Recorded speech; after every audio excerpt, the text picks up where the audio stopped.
정철진의 목돈 연구소. 성공 투자를 위해서는 마음이 하고 싶은 것에 정반대로 생각하라. 바로 기술적 분석의 아버지 찰스 다우의 말입니다. 참 공감되는 명언이죠. 주식 투자를 하다 보면 정확히 나의 매매와 반대로 가는 경우가 많기 때문입니다. 내가 사면 떨어지고 팔면 더 오르고, 많이 수익 냈구나 생각해서 팔면 20%나 더 오르고요. 이 정도면 많이 떨어졌겠지 하고 딱 매수에 진입하면 추가로 20%가 더 떨어지는 경우가 흔하니까 말입니다. 자, 물론 꼭 모든 매매를 내 계획에 정반대로 할 필요는 없겠지만요. 매번 이런 식이라면 나에게 치명적인 오류가 있는 건 아닌지는 한 번쯤 꼭 확인해야 할 필요가 있겠습니다. 마음이 편안한 토요일입니다. 3월 20일 목돈연구소 문을 열겠습니다. 매일 이 시간 저녁 8시 5분부터 9시까지 러브 FM에서 목돈연구소 함께합니다. 저는 정철진 소장입니다. 2942님, 영화로 보는 경제 이야기 재밌어서 토요일에 대기 중입니다. 정말 돈이 연결되지 않는 분야가 없는 것 같아요. 감사합니다. 이렇게 대기하셨다가 그 영화를 보시고 바로 또 그 영화를 밤에 보는 것도 좋을 것 같아요. 9932님, 목돈연구소 처음 알게 됐는데 여기 오면 부자 되는 거 맞나요? 부자를 100% 된다는 저희가 장담할 수는 없지만 돈을 효과적으로 모으는 방법은 저희가 열심히 전해드리고 있습니다. 궁금한 점, 또 전하고 싶은 이야기 뭐든 보내주세요. 샵 1035, 단문 50원, 장문 100원, 고릴라와 유튜브 댓글은 무료입니다. 잠시 후에는 주식도 알아야 면장을 한다. 주면장, 주식 기초부터 차근차근 알려주는 헤르메스탁 하청원 본부장과 함께합니다. 시네마노믹스 시간이죠. 한국경제 정소람 기자와 함께 영화 속 경제 이야기 들어보고요. I don't care 코너에서는 부자 아빠 강용수 씨와 종잣돈 모으는 비법부터 또 부자 되는 습관 살펴보도록 하겠습니다.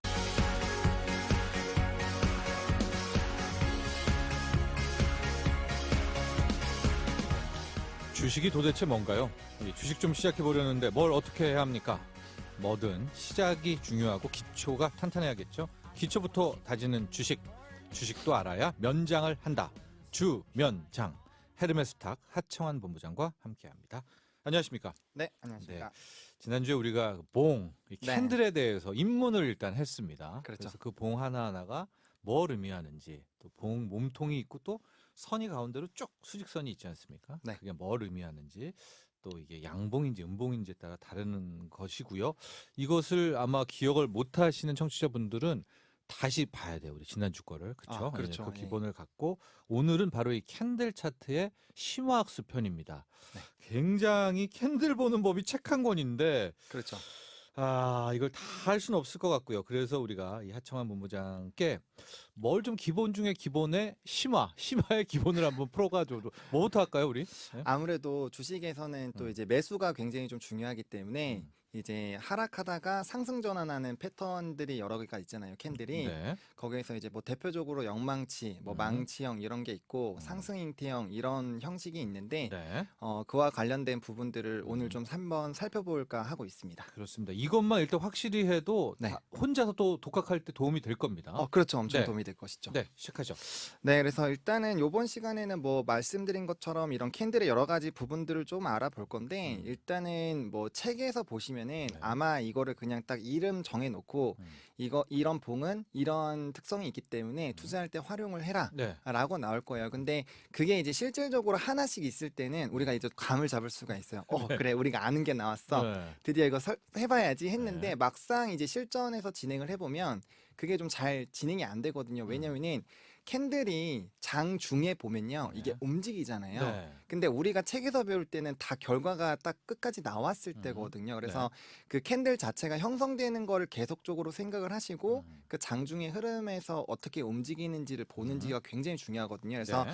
오늘부터는 이 캔들을 가지고 이 하나하나 해석해 나가는 방법에 대해서 또 추가적으로 말씀을 좀 드리려고 합니다. 네. 그래서 이제 망치형과 영망치형을 좀 말씀을 좀 드리려고 하는데요. 이게 어쨌든 추세 전환에서는 가장 기본이니까. 그렇죠. 네, 네. 가장 기본이니까. 왜냐면 우리가 또 처음에 사는 것부터 하잖아요. 파는 것부터 하진 않기 때문에 네. 또 잘 사서 잘 파는 게 주식이죠. 뭐 네. 쉽게 말하면은 네. 그러다 보니까 이제 사는 부분에서 들어갈 건데 네. 일단 망치형과 영망치형이 있는데 캔들이 이제 생긴 게 이제 여기 보이시는 거와 같이 이 망치를 들었다고 보시면 돼요. 이게 좋습니다. 이 네모난 게 위에 있고 이제 저번에 배운 대로 아래 꼬리가 음. 길게 있는 거를 이제 망치. 우리가 그렇죠. 손으로 딱 잡았을 때 망치처럼 생기면 이제 망치. 청취자분들도 상상해 보십시오. 예. 네, 망치가 있습니다. 그렇죠. 네. 그리고 이제 토르 뭐 이제 네, 딱 토르가 그 망치 모양이에요. 네, 토르 망치 생각하시면 되고 토르가 망치를 들고 있으면 이게 망치형이고 망치형. 이걸 바닥에 두고 있으면 영망치형이라고 생각하시면 머리 부분이 밑이고 그렇죠. 이제 손잡이가 위로 가는 영망치. 네. 네, 그렇게 생각하시면 굉장히 이해가 좀 편하실 텐데요. 음. 요거를 어떻게 해석을 해봐야 되는지 뭐 저번 시간에 약간 복습 차원 겸으로 좀 해석을 한번 해보도록 하겠습니다. 예. 일단은 지금 이제 망치형부터 좀 말씀을 드리면 분명 제가 이제 아랫면을 이제 시작가라고 말씀을 드렸고 위에면을 끝난 가격이라고 말씀을 드렸어요. 그럼 네. 이제 망치가 이렇게 있고 아래가 있다라는 거는 음.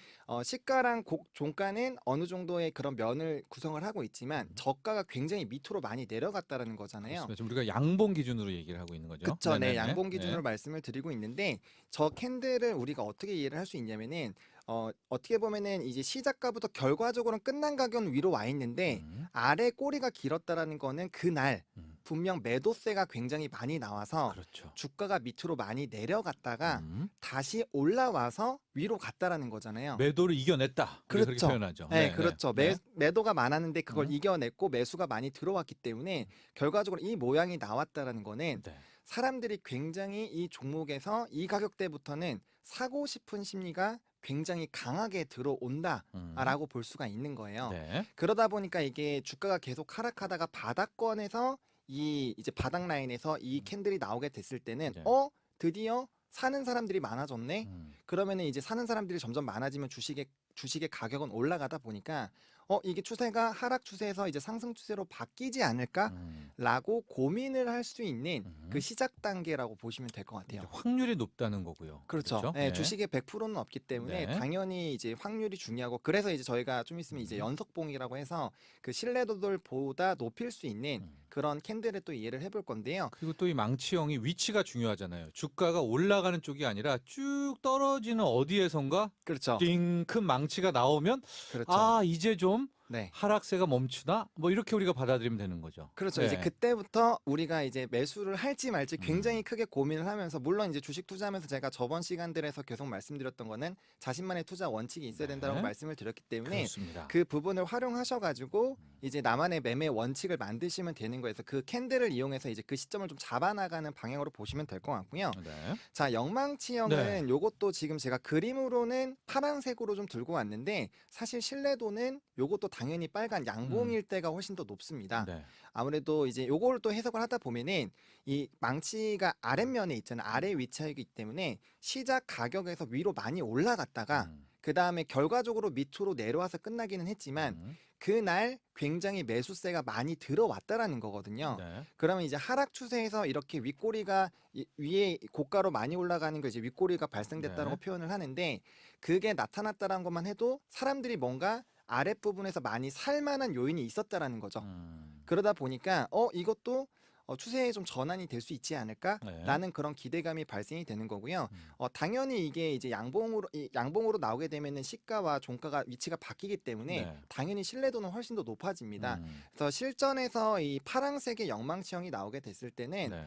바로 사실 추세가 전환이 되기보다는 조금 더 살짝 눌렸다가 네. 그 다음에 이제 반등이 나오는 경우가 훨씬 더 많아요. 그러다 보니까 똑같은 망치형, 영망치형이더라도 이 양봉 캔들이냐 음봉 캔들이냐에 따라서 당연히 해석하는 그런 부분들이 좀 달라질 수가 있습니다. 네. 그래서 이제 캔들 자체를 어떻게 형성이 되고 이게 어떤 식으로 표현이 될 수 있는지를 우리가 계속적으로 이해를 하고 활용을 해야지만 이 부분에서 좀 이 캔들 자체를 잘 이해할 수 있다라는 거죠.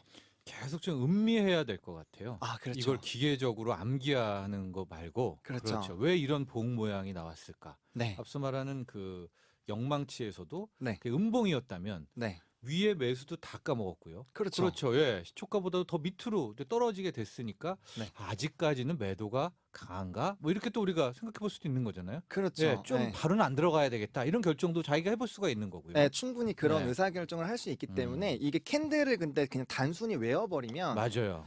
이게 추세 전환이라고 했으니까 나 사봐야겠다 네네. 하면 이 책대로 안 되는 뭐야 이거 책에서 이렇게 하면 된다고 했는데 왜 추세가 안 바뀌어? 네. 이렇게 당황하게 되고 음. 그거를 이제 실전 투자에서 만약에 진행이 된다라고 한다면 이제 시장에 이제 수업료를 내는 거죠. 이제 시행착오를 했기 때문에 네. 네, 그런 부분을 또 알아가야 되기 때문에 암기보다는 이 캔들 자체를 좀 이해 나가는 그런 방향으로 가는 것이 굉장히 좋다라고 말씀을 드리도록 하겠습니다. 그렇습니다. 주식 투자라는 게 암기 과목은 아닌 것 같아요. 늘 그렇죠. 느끼는 거지만 이게 막 늘 변화무쌍하니까요. 자, 우리가 이렇게 캔들을 하나하나씩 지금 봤는데 이제 그런 모양들이 되게 많습니다. 이걸 우리 청취자분들이 따로 좀 공부를 하시면 좋을 것 같고 네, 또 한 가지 궁금한 게 캔들이 떡 하나 있는 게 아니잖아요. 그렇죠. 쭉 어떤 흐름 속에서 나오고 있는데 바로 네. 그 연속봉을 또 읽는 방법을 아주 중요한 팁을 전해주신다고요? 네, 뭐 아무래도 이제 캔들 하나하나의 의미를 해석하는 것도 굉장히 중요한데 네. 우리가 이제 캔들의 그 흐름을 하나하나 알아가는 게 중요한 이유는 이 좀 자주 나타나는 그런 패턴형 연속봉이 있는데 봉이 이제 연속적으로 가지게 됐을 때 의미가 보다 더 강해지잖아요. 예. 근데 우리가 이제 차트를 분석을 할 때 그 흐름이 다 나와 있으면 사실 괜찮은데 나오지 않았을 때가 좀 있을 거잖아요. 예. 그러니까 그 예를 들어서 이제 우리가 요번에 상승 인태형을 또 얘기를 해볼 건데 상승 잉태형. 네, 이 캔들 같은 경우는 이제 긴 장대 음봉이 나와주고 네. 그다음에 그 음봉 사이에 양봉 캔들이 하나가 있고 네. 그다음에 이제 이 캔들을 뛰어넘는 음. 긴 장대 음봉을 뛰어넘는 양봉 캔들이 나와주면서 이제 추세의 반환을 보여주는 건데 예를 들어서 지금 긴 양대 음봉이 나오고 네. 그 다음 날에 이 중간에 있는 캔들처럼 중간에 이제 좀 포함되어 있는 안겨 있는 것 같은 양봉이 나왔어요. 작은 양. 근데 그건 어쨌든 갭이 떴다는 뜻이겠네요. 그렇죠. 약간 네. 상승으로 시작을 했다 주가가. 그렇죠. 예. 그런 상황일 때 만약에 우리가 이 종목 어떤 종목에서 이런 차트 흐름을 봤을 때 우리가 머릿속으로 이런 상황이라면 다음에 이제 양봉 캔들이 나오면 확실하게 추세 전환이 될 수 있겠네 예. 라는 거를 예측을 하고 그 부분이 맞는지 확인을 하고 우리가 매수를 들어갈 수가 있잖아요. 왜냐하면 다음 날에 음봉이 나올 수도 있고 그렇죠. 사실 보합이 나올 수도 있고 네. 다양한 캔들이 나올 수 있기 때문에 근데 이제 그 부분을 바탕으로 우리가 예측을 할 수가 있기 때문에 네. 캔들 자체를 이해하는 것도 필요하고요. 음. 이제 아니면 결과적으로 이렇게 나온 상태에서 봤을 때는 우리가 당연히 이제 매수 쪽으로 많이 방향성을 잡겠죠. 그러다 보니까 이런 봉이 몇 개가 있는지 그리고 어떻게 연속적으로 나왔을 때 이 가지고 있는 의미가 달라지기 때문에 이 부분을 좀 정확하게 이해하는 것이 중요하고요. 네. 이 상승 이 잉태형을 한번 좀 보시면요. 네. 이게 왜 그런 잉태형이라고 표현이 되냐면 아까 좀 설명을 간단하게 드렸는데 네. 긴 장대 양봉 안에 이 양봉 캔들이 있다 보니까 어떻게 보면 긴 장대 양봉 안에 그 이제 상승하는 그 양봉 캔들이 안겨 있는 듯한 네. 느낌이 들거든요. 꼬마 양봉이 하나가 딱 있어요. 다음 네. 날. 네. 그래서 이게 안겨 있는데 네. 그게 이제 요게 만약에 밑으로 빠지면 하락 잉태형이 되는 음. 거고요. 근데 지금은 제가 예시를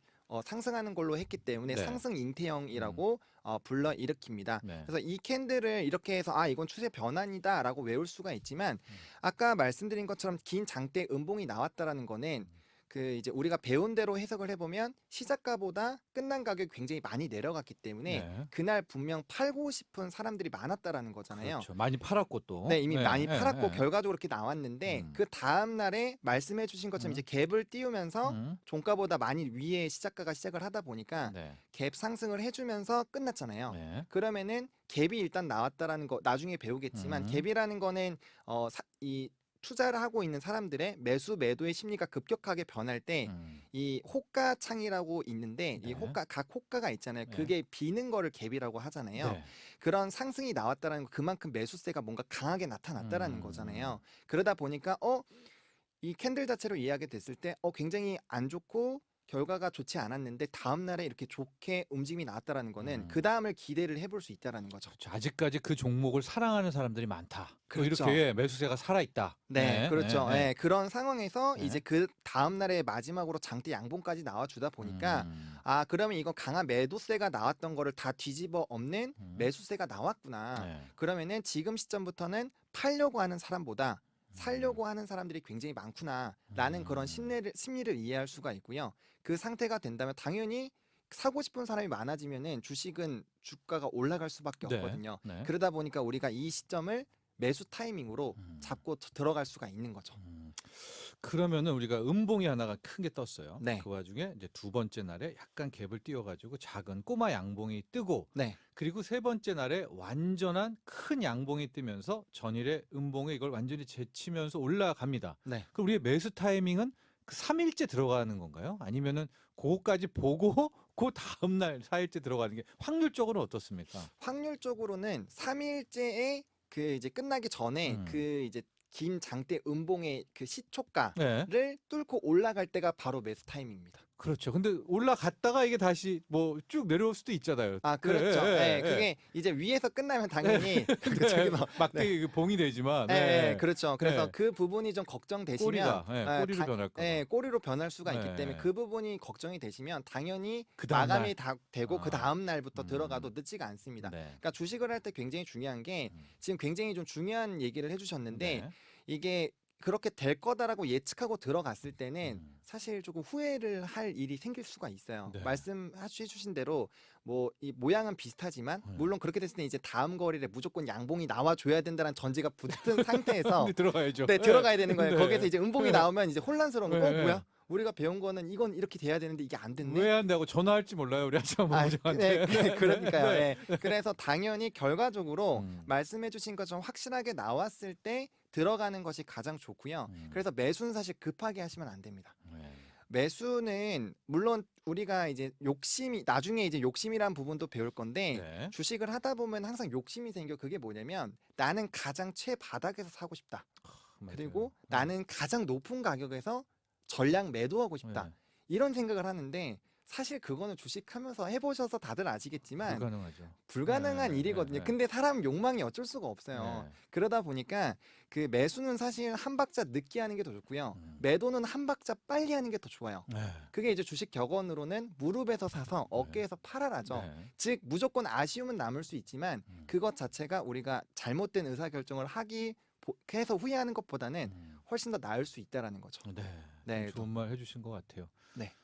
나는 특별해 이런 거 하면 안 되더라고요. 아, 절대 안 돼요. 오히려 나는 못난이야. 뭐 이런 생각을 가졌을 때, 그렇죠. 이게 차곡차곡 이 목돈이 만들어지는 것 같아요. 예. 네, 맞습니다. 나는 탁월해. 난 좀 달라. 내가 진짜 이럴 때일수록 잘 안 되는 것 같아요. 아, 그 생각을 버리는 것부터가 좀 이제 투자의 시작이지 않을까라고 맞습니다. 생각이 듭니다. 왜냐하면 그 생각을 하면은 이제 너무 아집이 생기고 고집이 생기기 때문에 네. 내가 틀렸다라는 걸 알면서도 그걸 인정을 안 하려고 매도를 안 하시는 분들도 있으시더라고요. 네. 우리 오늘 이 봉 차트 뭐 아주 일부분 배웠습니다. 캔들 이런 형태들과 연속봉의 이 패턴인데요. 패턴도 우리 또 얘기를 하면 100%가 아니라 아, 하나의 그렇죠. 확률이고 그 흐름을 읽는 방법으로 생각하시라 이런 얘기를 좀 전해드리면서요. 캔들 차트는 이 정도로 좀 마무리를 하고 우리 다음 시간부터는 이제 이동 평균선으로 가장 네. 많이 궁금해하시는 글로 들어가 보도록 하겠습니다. 알겠습니다. 오늘 여기까지 하겠습니다. 감사합니다. 네, 감사합니다. 지금까지 헤르메스탁 하청환 본부장과 함께했습니다. Gentle is the rain that falls softly on the meadow. Birds are high upon the 네, 토요일 목돈연구소에서 즐기는 영화 한 편 어떠십니까? 네, 영화도 즐기면서 또 그 안에 숨어있는 재밌는 경제 이야기까지 들어봅니다. 영화 속 경제, 시네마 노믹스. 한국경제 정소람 기자와 함께합니다. 안녕하십니까? 아, 네, 안녕하세요. 네. 정소람입니다. 반갑습니다. 네. 오늘은 또 어떤 영화를 소개해 주실 겁니까? 아, 네. 오늘은 2014년에 개봉한 인공지능 AI 소재의 영화 그녀를 준비했습니다. 그녀요? 네, 꾸꾸는 아니네요. 그건 그녀에게고. 네, 네. 아, 이게 헷갈리네. 그녀가 또 있습니까? 아까 헐인데요. 네. 부제로 그녀라고 달려 있습니다. 아. 영어의 부제가 그녀여서 두 네. 가지를 한번 같이 말씀드려봤습니다. 네. 이 영화는 한 번쯤 보셨을 분들이 많을 것 같은데요. 유명 배우인 호아킨 피닉스가 주인공인 테오도르로 네. 나옵니다. 네. 영화에서는 편지 대필업체의 대필 작가로 일을 하고 있어요. 그러니까 이용자의 사연을 듣고 그 대신에 글을 잘 못 쓰는 사람들이 있을 테니까 그렇죠. 편지를 아름답게 대신 써주는 일을 하고 있습니다. 음. 근데 정작 본인은 전 부인하고 이혼을 하고 굉장히 어둡고 공허하게 살고 있어요. 네. 그러다가 AI 인격체인 사만다를 만나서 네. 사랑하고 이별하는 과정을 그린 영화입니다. 그리고 사만다가 목소리만 나오는데 약간 섹시스타인 스칼렛 요한슨이 연기를 해서 이것도 목소리 굉장히 출연. 주목을 네. 받았습니다. 자, 여기에서 AI 인격체라는 데서 딱 걸립니다. 네. 이 개봉 연도가 2014년. 네네. 2014년. 그렇죠. AI가 지금은 자연스럽지만 AI 인격체를 영화한다. 이거 쉽지 않았을 것 같은데 좀 더 들어가 보죠. 그렇죠. 예, 예. 그러니까 이 영화가 7년 전인데요. 음. 굉장히 멀지 않은 미래를 배경으로 하고 있습니다. 연도는 나오지 않지만 네. 그런데 여기 영화에서 나오는 AI는 지금 2021년 기준으로 봐도 훨씬 진보한 존재로 나옵니다. 예. 그러니까 예를 들어서 그러니까 예를 들기 전에 제가 어떻게 만났는지 먼저 말씀을 드릴게요. 네. 그 테오도르가 전 부인을 그리워하고 굉장히 우울하게 살고 있다고 말씀을 드렸잖아요. 네. 근데 어느 날 퇴근길에 갑자기 전광판에서 한 기업의 광고 문구를 봅니다. 당신을 이해하고 귀 기울이며 알아주는 단 하나의 존재. 바로 이게 AI 운영체제의 광고였는데요. 주변에 의지할 곳이 없었으니까 이게 뭘까? 좀 궁금했던 주인공이 이 운영체제가 들어가 있는 모바일 기기를 구입해서 AI와 첫 만남을 하게 됩니다. 이게 이제 뭐 누구야 그걸 산 거네요. 쉽게 말해서. 그쵸. 누구야 불 꺼줘 뭐 그런 개를 하나 산 거죠. 근데 그 OS 운영체제가 들어있는 조그만 휴대폰처럼 생긴 모바일 기기를 산 겁니다. 네. 근데 이 AI 능력이 굉장한데요. 만약에 주인공이 어떤 질문을 했는데 머뭇거린다. 그러면 그 혼란스러운 감정까지 읽어내고요. 좀 기분이 안 좋아 보이고 안 좋은 일이 있는 것 같으면 먼저 유머를 던진다든지 그래서 기분을 풀어주고 노래를 틀어준다든지 감정까지 읽어내기 때문에 뭐 억지로 뭐 본인이 이 인공지능을 교육시키려고 하지 않아도 자기가 바라는 걸 모든 것을 먼저 알고 있고 모든 것을 먼저 들어줍니다. 지금은 좀 될 것 같아요. 그러니까 뭐 아리아, 지니아 뭐 이게 꽤 요즘은 이렇게 상담도 되는 거 아니겠습니까? 그런데 2014년 영화가 이제 네. 그런 거를 또 생각해냈다라는 것이 그렇죠. 놀랍습니다. 네. 네. 예. 거기서 보면 이제 AI 운영 체제를 그 회사가 이제 만든 거겠죠, 거기서도. 그렇죠. 네. 그래서 이 영화에서는 가상의 회사지만 엘리먼트 소프트웨어라는 업체가 이 운영 체제를 처음으로 출시를 한 거예요. 네. 뭐 지금 봐도 완전히 뭐 혁신적인 기술이겠지만 이 경제적으로 혁신을 한 거죠. 그래서 이 경제학적으로는 이것도 한 100년 전에 유명한 경제학자인 조지프 슌페터 네. 이분이 1911년에 기업가의 혁신이라는 개념을 처음으로 언급을 했습니다. 기업이 성장하기 위해서는 과거를 파괴하고 혁신을 해야 된다. 이게 핵심인데요. 그리고 기업가의 혁신과 생산 요소가 새롭게 결합하면 경제가 발전된다. 그게 바로 경제 발전의 원천이다. 네. 이렇게까지 표현을 했습니다. 그리고 이분은 아예 이 경기가 순환하는 것 자체가 기업가의 혁신에 의해서 이루어진다. 아까 말한 이런 AI를 개발한 회사 같은 사람들이 혁신적인 거를 내놓으면 소비 심리가 확대되고 그러면서 경제 호황이 오고 그러다가 이제 기업가 정신이 퇴보해서 뭐 이걸 다 따라만 사고 새로운 게 안 생기면 다시 경제가 후퇴하고 과당 경쟁만 일어나면서 경기가 침체된다. 뭐 그러면서 그럼 다시 기업들이 또 이건 아니다. 이래서 구조조정을 하고 내부 혁신을 하고 그러면서 경제가 돌고 돈다. 이런 사이클이 반복된다는 걸 기업의 혁신으로 표현을 네, 했습니다. 그러니까 이제 지금 이 사만다가 네네. 혁신이라는 거 아닙니까? 그렇죠. 예, 네네. 혁신이 된 거잖아요. 네네.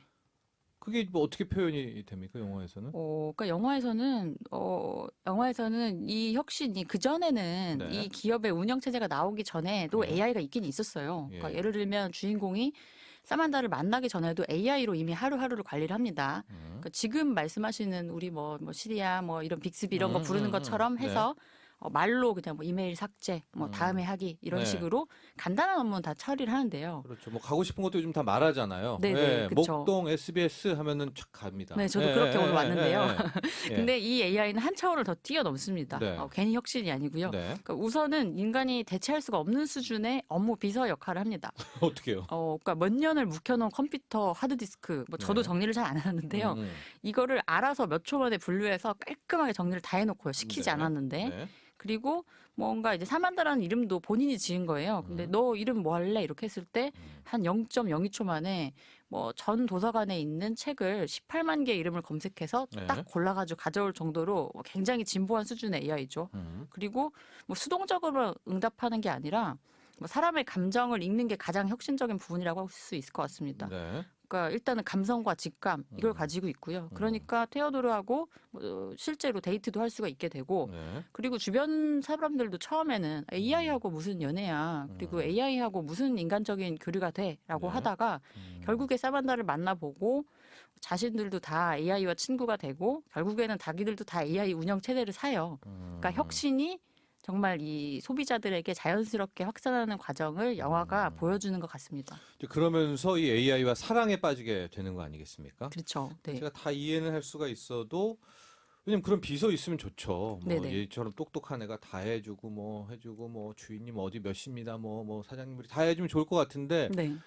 사랑에 빠지지는 저는 않을 것 같아요. 근데 아무리 그래도 인간이 버젓이 있는데 네네. 목소리만 있는 것 아니겠습니까? 그쵸. 이 AI는 네. 사만다는.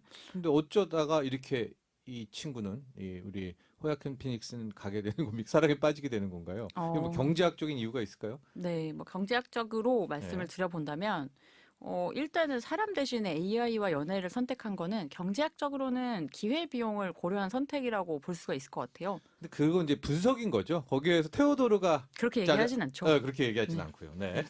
뭐 예. 그렇지만 이제 아까도 말씀드렸다시피 설정에서 네. 전 부인하고 뭐 굉장히 어렵게 이별을 했고 아직까지 이혼 서류에 도장을 못 찍은 상태예요. 마음이 혼란스러워서 아직은 또 마음이 남아 있지만 돌아가기에는 그동안에 너무 많이 싸우고 갈등을 했고 계속 부딪혀가지고 네. 너무 힘든 상태였기 때문에 그 이제 다시 돌아갈 엄두가 나지 않는 상태였던 거죠. 네. 근데 제가 좀 간단하게 표를 한번 준비해봤는데요. 인간과의 연애와 AI와의 연애 네. 요거를 경제적으로 마음속으로는 이렇게 비교를 해봤을 수 있다는 거죠. 이게 대놓고 테오도르가 남자가 이렇게 표를 그리진 않았겠지만 네네. 결과적으로 선택을 한 것은 네. 뭐 이런 게 작용했지 않았을까라고 분석을 해봤는데요. 네.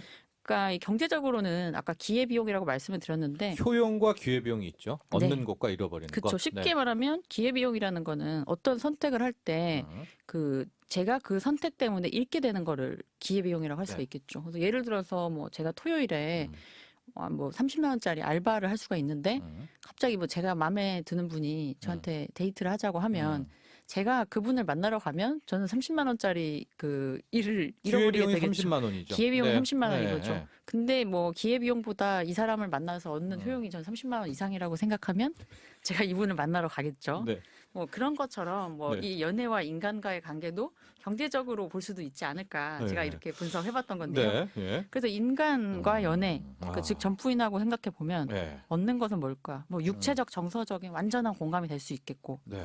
대신에 뭐 이 사람을 포기함으로 이 사람을 선택했을 때는, 그러니까 즉 AI와 연애를 했을 때 이 기회 비용은 저기 말씀드렸는데, 효용. 네, 효용은 네. AI 할 때 효용은 상대방을 그 맞추기 위해 노력할 필요가 전혀 없다는 그렇죠. 거예요. 다 맞추니까 자유롭죠. AI가 네. 보니까 다 그리고- 하는 거죠. 그리고 네. 간섭을 아예 안 하잖아요. 뭐 네. 그런 게 있는 거죠. 근데 이제 기회 비용을 비유하면 인간과 연애에서는 잦은 싸움으로 인해 정서를 소모하는 것이고 AI와 연애에서는 대신에 육체적인 관계, 네. 또 인간이 줄 수 있는 그런 거. 그쵸. 네. 신체적으로 필요로 하는 활동도 어렵고, 예를 들면 같이 뭐 요리를 한다거나 뭐 네. 그런 활동들은 같이 못 할 거 아니에요. 계속 목소리로만 하는 거죠. 그렇죠. AI 네, 사만다는. 네. 그래서 중간에 뭐 한번 이런 어떤 대리 인간을 데려와서 그 네. 사람이 이 어떤 이 AI의 사만다를 이 주머니에 끼고 복화술처럼. 그렇게도 해봤는데 네, 이제 네. 도저히 정서적인 교감이 안 되는 거죠. 그래서 결과적으로는 네. 목소리만 연애를 하긴 하는데 이 네. 테오도르는 그럼에도 불구하고 이 잦은 싸움으로 인해서 정서를 소모하고 힘들었던 것들이 너무 컸기 때문에 이런 육체적인 관계라는 기회 비용을 생각하더라도 AI를 AI가 선택하겠다. 네. 뭐 이렇게 뭐 마음이 가지 않았을까라고 제가 분석해봤습니다. 영화는 거기서 끝나진 않을 것 같아요. 그렇죠. 그렇진 네, 않죠. 이 AI하고 뭐 제가 이렇게 딱 봐도 네. 또 갈등이 나올 것 같은데요. 그렇죠. 네. 어떤 겁니까? 처음에는 뭐 굉장히 또 잘 지내죠. 워낙에 네. 잘 맞춰주다 보니까. AI가 잘 맞춰주다 네. 보니까 네. 뭐 도저히 뭐 이렇게 더 좋을 수가 있나 싶을 정도로 행복하게 연애를 합니다. 네. 그런데 어느 순간부터 조금씩 균열이 생겨요. 아, 왜요? 왜 그러냐면 AI가 네. 괜히 AI가 아니잖아요. 지능이 점점 높아지고 계속 더 복잡해지는 거예요. 그러니까 더 본인도 똑똑해져요. 그렇죠. 그래서 본인도 어. 그렇게 얘기를 합니다. 내가 스스로 주체가 되지 않을 정도로 내가 너무 빠르게 성장하고 있어서 내 감정을 나도 모르겠어. 24시간 학습. 네. AI가 그렇게 생각을 하고요. 네. 또 말을 하는데 사실 고백을 하는데 사실 나는 너 말고도 몇십 명하고 같이 이런 대화를 하고 있어. 이렇게 넌 얘기를 원 오브 하니까 댐이야. 그렇죠. 네. 그러니까 이 주인공 입장에서는 뭐 바람을 피고 이 몇 다리를 걸치고 있는 거예요, AI가. 싸만다가. 네. 뭐 그것도 그런데 음. 나중에 그래도 참고 지냅니다. 사랑하니까. 근데 이제 더 충격적인 사건이 생기죠. 네. 그건 이제 갑자기- 스포니까 스포는 하지 마세요. 아, 알았어요. 스포일러입니까? 보실 거면 제가 그럼 더 말씀 안 거기까지는 하겠습니다. 하게 돼. 자, 그러면은 네. 또 제가 드는 생각은 네. 그 사만다하고는 끝내면 되지 않습니까? 네네. 또 다른 AI를 구한다든가 네네. 아니면 이제 판매를 느꼈으니까 AI 사만다한테는 다시 네. 인간으로 또 다시 와도 되는 거고요. 네네.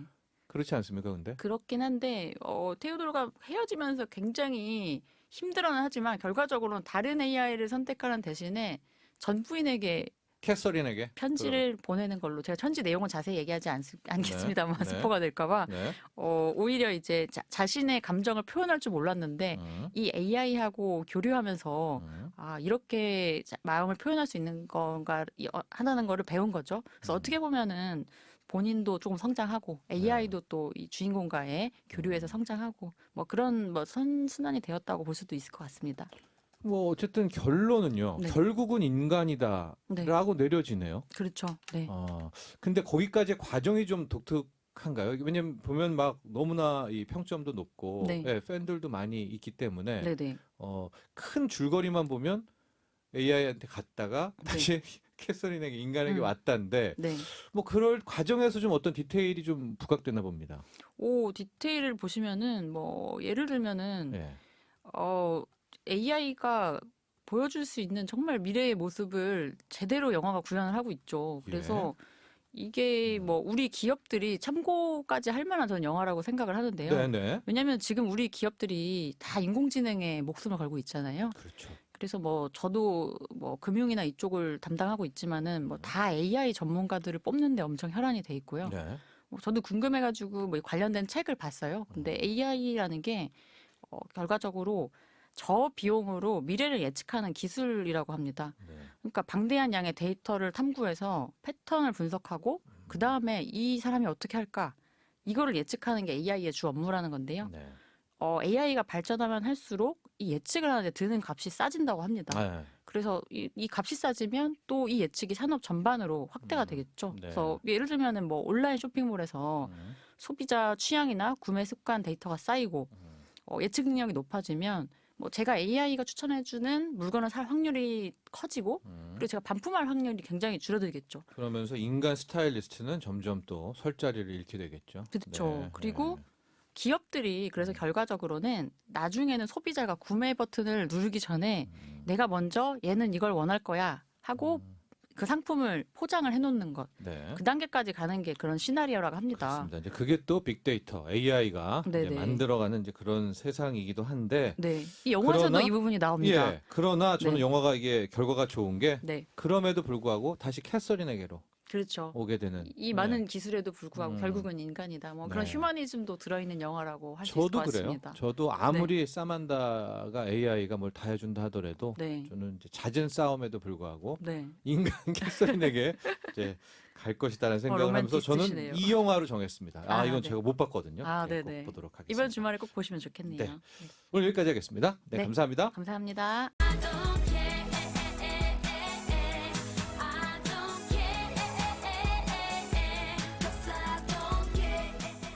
매일같이 열심히 일하며 돈을 모으긴 하는데 왜 항상 돈에 쪼들리고 또 자유롭지 못하고 노후 준비는 전혀 안 되는 걸까요? 자, 포기하지 마십시오. 이제부터 배워봅니다. 부자들의 돈 버는 습관, 돈을 다루는 능력, 자산 관리를 위한 꿀팁까지. 내 돈은 내가 케어한다. I don't care. 부자 아빠 강용수 씨와 함께합니다. 안녕하십니까? 안녕하세요. 네. 0033님, 저도 강용수 대표님처럼 하면 부자 아빠 되는 건가요? 아직 갈 길이 한참 멀었습니다. 하지만 시작하시면 됩니다. 7342님, 강용수 대표님 다 맞는 얘기인데 저는 왜 안 될까요? 천천히 실천해서 저도 부자 되고 봐요. 또 이런 사연들도 보내주셨습니다. 또 이런 사연들이 있으니까 네. 또 우리가 그럼요. 3탄 이야기를 또 해보도록 하겠습니다. 이제 아파트를 장만했고 우리 강민수 네네. 대표가 그다음 그걸 월세로 돌렸고 네. 입주는 하지 않았습니다. 네네. 네. 그리고 처절한 절약의 시기가 네. 지금 한 5년간 오면서 네네. 실탄을 차곡차곡 쌓아놨습니다. 네네. 자 그리고 이제 어떻게 됩니까? 아 그리고 나서 네. 이제 제가 이제 투자를 이제 중간중간 시작해요. 그 5년간에. 네. 그런데 뭐 상가도 투자해보고 그다음에 뭐 아파트도 사고 여러 가지 그다음에 뭐 재개발 한다고 그래서 재개발 빌라도 하나 사보고 근데 실탄이 많이 드는 거 아닌가요? 아 근데 지방이기 때문에 아, 그렇게 많이 들지 않고 그 당시에는 당시엔, 또 대출도 뭐 2주택자라고 그래서 뭐 대출이 규제가 있던 그런 시절이 아니에요 네네. 사실. 그래서 그리고 뭐 상가 같은 경우에는 1구명에서 적게 나오니까 2구명 쪽으로 가면은 좀 더 많이 나오기도 하고 네. 그리고 이제 가급적 이제 보증금이 좀 충분히 있는 데를 또 이용하면 실투가 좀 적게 나올 수도 있죠. 그래서 그러니까 이제 지금 투자를- 말한 예. 상가가 뭐 대단한 건물 사는 거 아닙니다. 아니요, 그건 아니고 이제 네. 한 칸 정도의 상가를 네. 말씀드리는 거예요. 네, 뭐 네. 단지내 상가죠. 네. 네. 그래서 이제 투자를 했는데 음. 실패를 합니다. 상가에서. 네네, 상가도 실패하고 뭐 재개발한다고 그래서 딱지도? 샀는데 재개발 주택을 샀는데 네. 그거 역시도 뭐 재개발이 안 되고 네. 흐지부지 가더니 10년 지나서 취소되고 그렇죠. 뭐 그래서 결국은 상가 같은 경우도 사긴 샀는데 네. 이 녀석이 처음에는 월세를 많이 발생하더니 지금도 갖고 있는데 그 상가를 그 상가를요. 반값도 안 돼요 지금은 월세가 오히려 아, 그럴 수가 있나요? 지금 제가 인플레나 이제 모든 세상이 잘못 지금 산 바뀌었는데? 거죠. 잘못 산 거죠. 그러니까 어. 실제 투자를 잘못한 거예요. 그러니까 이 아파트 같은 경우는 네. 월세하고 매매가하고 다를 수가 있어요. 예. 매매가는 오르는데 월세는 낮거나 전세는 낮을 수도 있고 매매가는 낮은데 전세는 높을 수도 있어요. 그래서 갭 투자를 많이 하시잖아요. 근데 네. 상가 같은 경우는 그렇지 않아요. 제가 수익률이 떨어지면 네. 월세가 적어지면 제 매매가는 낮아지는 거예요. 바로. 네. 그러다 보니까 제가 지금 반값 정도밖에 못 받는다고 했으니까 네. 실제 투자한 대비 이제 그 건물의 가치는 반값으로 내려간 거죠. 근데 그게 벌써 지금 제가 10년 넘게 갖고 있는데도 불구하고 월세는 회복이 안 됐다는 회복하지 건 않고 있습니다. 근데 완전히 엉뚱한 상가를 샀다. 앞으로도 네. 회복되지 않을 것 같은. 물론 소득은 발생하고 있지만 네. 그래서 그거를 극복하려면 계속 월세를 받아야 됩니다. 자, 그럼 여기까지만 보면은 네네. 도무지 지금 70억, 뭐 그렇죠. 100억은커녕 7억도 안 될 것 같은 그래서 느낌인데 이 결정타는 뭐였습니까? 이런 이제 상황 속에서. 그러다가 이제 사실 초심은 잘 되잖아요. 한 번에 처음 시도는 주식을 하는 사람들도 그렇고 첫 번째는 잘 돼요. 럭을 근데, 있죠. 예, 럭. 행운이 근데 있죠. 예. 두 번째, 세 번째부터 음. 이게 선무당에 사람 잡는다고 너무 기세등등해가지고 잘못된 투자를 한 거예요. 네. 그래서 이제 좀 올바른 투자를 해야겠다 그러면서 뭔가를 이제 정리를 해가면서 건물을 하나 이제 알아보기 시작했어요.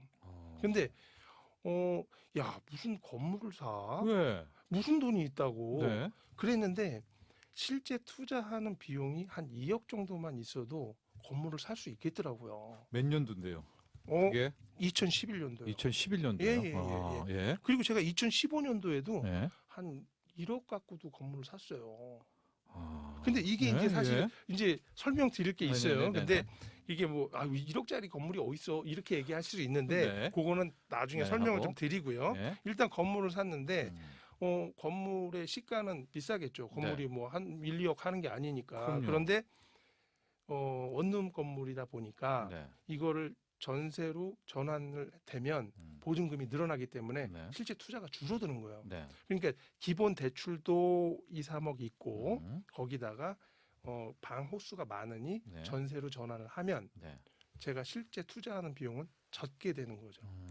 그러나 네, 네. 또 단점은 현금 플로우가 즉 그렇죠. 유동성은 또 그렇죠. 없어지잖아요. 그래서 왜? 건물은 샀지만 이거를 방이 여러 개 있다고 해서 그걸 다 전세로 바꿔버리면 부채가 돼버려요. 네. 맨날 빚이 발생하죠. 네, 네. 그래서 적정선을 이게 그거를 다 케어하고도 이제 이자를 내고도 남을 정도의 그 기준이 있을 거잖아요. 네. 이 정도면 한 내가 50만 원 아니면 100만 원 정도의 수익이 나겠다. 이런 기준을 찾을 수 있는 라인이 있거든요. 네. 그럼 그거를 봐서 그 정도가 됐을 때 내 투자를 하면 적정하겠다 싶어서 그때 이제 건물을 사기 시작했어요. 그러면 당시에 이제 첫 번째가 네. 우리 대표님도 2억과 이거 대출 받았겠죠? 그다음에 그렇죠. 고시원에 이제 몇 개 룸은 전세화를 시켜서 그렇죠. 예. 샀던 그 건물 당시 시세는 얼마였습니까? 제가 살 때 6억 5천인 가지고 산 것 같아요. 아, 그거는 지금 팔긴 했어요. 팔긴 했는데 어쨌든 7억 첫 5천 시작이네요. 7억 네. 5천 정도에 나중에 팔았어요. 예. 그래요? 그리고 나서 목적이 뚜렷해졌죠. 네. 이제 전세를 빼면 큰 수익이 발생하는 거예요. 음. 왜냐하면 그 당시에 전세가 4천만 원이었는데 네. 이거를 월세로 전환하면 네. 45만 원을 받아요. 네. 그러면 이거는 수익률이 한 15% 이상 나는 은행 이자의 한 아이템이거든요. 2배 이상. 네. 안정적인. 네. 그러니까 더 열심히 모을 수밖에 없는 거예요. 또 절약 병행하면서. 네. 그러니까 계속 이거는 좀 자꾸 자산이 늘어나면 절약이 좀 멈추고 좀 소비로 이어져야 되는데 이건 계속 절약을 더 해야 되고 더 해야 되는 상황이 벌어지는 거예요. 그게 눈에 앞에 보이니까 이제 수익이 그래서 4천만 원 전세한 한 고시원 그 룸 하나를 4천만 원 주고선 월세화하고 뭐 그렇죠. 그런 식인 네, 거네요. 그렇죠. 만기가 네, 되는 만기가 걸 되면서 기준 삼아서 네. 이제 전환하고 하다 보면 이제 다 모든 게 이제 월세화 되면 네. 이제 수익이 이제 많이 들어. 현금이 이제 유동성이 네. 생기게 그다음부터는 됩니다. 별도로 이제 투자를 별도로 할 필요는 없어요. 그 갚는 기간에는 그것만 해도 엄청난 수익이 전환되니까. 네. 자, 그렇게 해서 첫 번째 네네. 건물주. 물론 이제 지금 보면은 서울의 평균 아파트 가격보다도 작지만 그렇죠. 어쨌든 첫 번째 우리 네네. 이제 건물주를 통해서 네네. 치열한 절약과 함께 유동성 확보에 성공을 했다. 예. 여기까지 일단 네네. 정리를 하면서 나머지의 또 성공담은 다음 주로 넘기도록 하겠습니다. 네. 우리가 이제 계속해서 목돈 만들기에 대한 연구를 하고 있고요. 네. 일단 이제 목표 설정하기를 했고 이번 주에는 이제 자산을 분석해라. 즉 지피지기 나를 이제 알아야 그럼요. 된다라는 거죠. 네. 네. 시작해 볼까요? 네. 네. 일단은 이제 2단계는 자산을 분석하는 건데 그거 이전에 네. 우리가 해야 될 게 있어요. 대부분 요즘 이제 맞벌이 세대가 많기 때문에 네. 수입을 각자 관리하시는 분들이 많아요. 남편 많죠. 소득은 남편, 네. 뭐 여성 소득. 네. 그리고 뭐 생활비는 누가 또 대정 내고 뭐 차량 유지비는 누가 내고 뭐 이런 식으로 이제 하시는데 네. 그러시면 안 돼요. 일단은 수입은 한 사람이 관리해야 돼요. 한 바구니에 담아야 돼요. 그래요? 그래야 새는 거를 줄일 수가 있어요. 이렇게 전제가 돼야 돼요. 예. 예. 안 그럴 것 같은데 오히려 아니다. 한 네. 바구니에 넣어라. 예. 네. 그래서 한 명이 관리하고 한 명은 감시하고 음. 이런 시스템이 아주 좋습니다. 이게 네. 예전에는 맞벌이가 없었기 때문에 당연히 집에 아내가 주로 돈을 관리하고 네. 남편은 열심히 돈 벌어오고 네. 이런 역할이었는데 요즘에 이제 누가 뭐 공격이고 누가 수비수가 아니거든요. 둘 다 똑같은 상황이 벌어지니까 네. 자연스럽게 각자 쓰고 각자 뭐 이렇게 생활비 그러다 보니까 내 돈이 얼마인지 몰라요. 네. 우리 가정의 돈이 얼마인지 모르는 경우가 많거든요. 그래서 한 바구니 일단 넣어라. 네네. 대표님도 한 바구니 넣고요. 그럼요. 네. 음. 관리를 그러면 근데 저는 대표님 당연히 하시고. 맞벌이를 안 했어요. 그러면은 우리 사모님은 뭐 하십니까? 그- 사모님은 그냥 좋으신 거잖아요. 그렇죠. 근데 이제 좋은 게 아니고 네. 직장 생활을 집사람이 한 3년 정도 하다가 아기가 네. 생기면서 이제 그만뒀거든요. 네. 그러면서 경제 상황을 좀 보니까 이걸 좀 관리를 해야겠다. 그래서 아내한테 이제 부탁을 했죠. 내가 한번 관리를 해보고 싶다. 네. 그랬는데 굉장히 싫어하더라고요. 네. 그럼 내가 도대체 뭐냐? 그렇죠. 네, 당연히 네. 있어. 네. 아주 설득을 많이 했습니다. 음. 그래서 이제 내가 관리하는 걸로 네. 이제 주체를 바꿨죠. 네. 그리고 대한 조건을 매달 해라. 매달 제가 감시하고 네. 그거를 결산한 자료를 아내한테 매달 제출했어요. 음. 말일날. 네. 음. 자, 이렇게 합의를 봤습니다. 18년간. 예. 분석을 어떻게 합니까? 내 자산을 어떤 방식으로 할까요? 그래서 내가 뭘 이제 갖고 있는지를. 우리가 이제 기업에서 보는 것 같이 재무제표처럼 네. 한번 우리 가정도 음. 자산 평가서라는 걸 만들어 보는 거예요. 가계의 예, 자산 예, 평가서. 그렇죠. 네. 그러니까 기업의 재무제표랑 비슷해요. 재정 상태를 알 수 있는 거죠. 네. 그런데- 한번 예를 들어서 볼까요? 네. 네. 어떻게 우리가 만드는지 지금 유튜브 화면에 지금 나오고는 네네. 있는데요. 네. 약간 복잡한 것도 같아요. 네, 설명 좀 부탁드립니다. 뭐 간단합니다. 네. 한쪽에는 자산이고 한쪽엔 부채인데 네. 뭐 자산에는 뭐 당연히 뭐 예금, 통장 잔고, 네, 누군가 자산이죠. 꿔줬던 대부 금액, 그다음에 펀드, 주식 이런 거 뭐 금방 체크할 수 있죠. 그다음에 네. 적금하고 연금 같은 경우도 뭐 쉽게 바로 확인이 될 겁니다. 그리고 예. 내 지갑에 얼마 있는지, 비상금은 얼마 있는지, 음. 그리고 금 같은 경우 뭐 그 시세를 알 수 있잖아요. 차선이죠. 예, 그러니까 예. 금 같은 경우도 매도가 기준으로 적어 놓으시면 돼요, 매달. 예. 예, 그런데 여기에 한 가지 체크할 포인트는 자동차를 적으시면 안 돼요. 자동차는 같은데? 자산이 아니에요. 그럼 뭡니까? 부채입니다. 부채로. 만약에 영업용으로 내가 음. 용달을 하거나 음. 뭐 레미컨 기사거나 이런 경우에 자산이 될 수 있지만 네. 출퇴근용이나 이렇게 레저를 위한 주말을 위한 자동차는 자산으로 보시면 안 돼요. 예. 그걸 넣는 순간 굉장히 헷갈려집니다. 예. 그리고 두 번째는 자산의 큰 그룹에서 이제 금융자산을 말씀드린 거고 네. 두 번째는 부동산이에요. 예. 부동산은 이제 전세 보증금도 있을 수가 있고 음. 그다음에 내 거주 주택 아파트가 대부분이시겠죠. 네. 그리고 투자 자산들을 적으시면 돼요. 네네. 근데 아파트를 적으실 때 부동산 앞에 있는 그 적혀 있는 금액을 적으시면 안 되고 그러면 KB 부동산 시세에 있는 하위 평균가를 적으시면 적당합니다. 시세 중에 가장 낮은 가장 보수적으로 낮은 거. 예, 예. 평가해라. 왜냐하면 네, 이게 네. 그 하위 평균가는 잘 변동하지 않아요. 예. 쉽게. 근데 우리가 이 자산 평가서를 만든 목적이 음. 부동산의 오름에 내림을 보려고 하는 게 아니에요. 네. 내 돈이 얼마큼 성장하는가를 보는 거기 때문에 예, 예. 매번 이게 흔들려 버리면 이 금액이 왔다 갔다 해버리면은 네. 헷갈린 데이터가 나와요. 그래서 굉장히 보수적인 데이터로 하위 평균가를 적어 놓으시는 게 적정하시다. 네. 이렇게 보면 되고요. 부채 항목에는 뭐 넣습니까? 일단은 뭐 그래서 주택담보대출 부채항목 기본적으로 뭐 부동산 네. 대출 네. 있고요. 은행 대출, 신용 대출, 마이너스 통장 대출이 있고요. 개인 대출에는 뭐 지인한테 뭐 빌린 돈, 뭐 아버지한테 빌린 돈 안 갚을 줄 몰라도 적어 놓는 거죠. 그리고 이제 신용카드 금액도 적어 놓는데 신용카드가 굉장히 애매해요. 요즘에는 뭐 내가 얼마 썼는지가 또 기록이 남는다고 하더라고요. 근데 신용카드를 쓰게 되면 미래의 돈을 내가 땡겨 쓰는 결과거든요. 네. 그러니까 이게 좀 잘 안 맞을 수가 있으니까 가급적 신용카드를 안 쓰시는 게 좋아요. 예. 체크카드를 활용하시는 게 좋고, 예. 그다음에 이제 보증금 같은 경우에 이제 내가 이제 임대를 했으면 임차 보증금도 다 부채거든요. 그렇죠. 그러니까 월세와 내줘야 될 돈이니까. 네네. 그러니까 그게 내 돈이 아니에요. 네. 그러니까 월세하고 전세 보증금을 기입을 하면 이제 자산평가서의 기본이 만들어지는데 네. 거기에서 자산과 부채를 빼면 당연히 순자산이 나오겠죠. 진짜 내 거. 네. 네. 그렇죠. 이게 얼마냐? 네. 그러면 이거를 3개월 이상 한번 작성을 해보면 매달 말일날 네. 그것도 네네. 말일날 작성을 해보면 내 자산이 적게라도 상승하는지 적게 하락하는지 대박 내려가고 있는지 나올 수가 있거든요. 근데 크게 알아갈 것 같은데. 크게 하락하면 큰일 난 거예요. 네. 빨리 그러니까 이제 알았거든요. 네. 알았으면 고칠 수 있어요. 병을 알았어요. 제가 무슨 병인지 알면 네. 고칠 수 있는데 내가 계속 가난해지고 있구나. 네. 이것도 모르고 살아간다는 거예요. 계속 상승해야 돼요. 네. 그걸 만들기 위해서 자산 평가서가 필요한 거예요. 가계부랑 약간 비슷한 성격인 것 같아요. 가계부도 그거 왜 써 할 텐데 계속 쓰면서 네, 경각심도 생기고요. 네네, 아차차 하면서 좀 고쳐지지 않습니까? 네네. 가계부 이 자- 쓰기도 예. 다음에 나올 겁니다. 자산 네네. 분석서라는 것도 네네. 매달 보다 보면 나의 순자산입니다. 자산 네네. 빼기 부채가 늘어나는지 아니면 줄어들고 있는지 네. 그 추이를 봐라. 네, 그래서 줄어들고 있다면 이건 큰일 난 거다. 그렇죠. 그래서 제가 이제 18년 전부터 이거를 분석을 했는데 네. 지금까지도 쓰고 있어요. 아. 지금까지도 쓰고 매달 말일 되면 집사람한테 제공하고 있습니다. 그런데 네. 이게 어디서 나왔냐면 대한민국 20대 재테크에 미쳐라의 책에 이런 비슷한 내용이 나와요. 네. 그때 제가 이걸 시작했어요. 좋은 책이죠. 네. 네. 그래서 그 다음부터 매달 작성하고 있고 변화 네. 추이를 항상 보고 있어요. 자산이 얼마큼 상승하고 있는지. 네. 그리고 지금은 어떠한 외부 충격을 받더라도 자산이 하락하지 않습니다.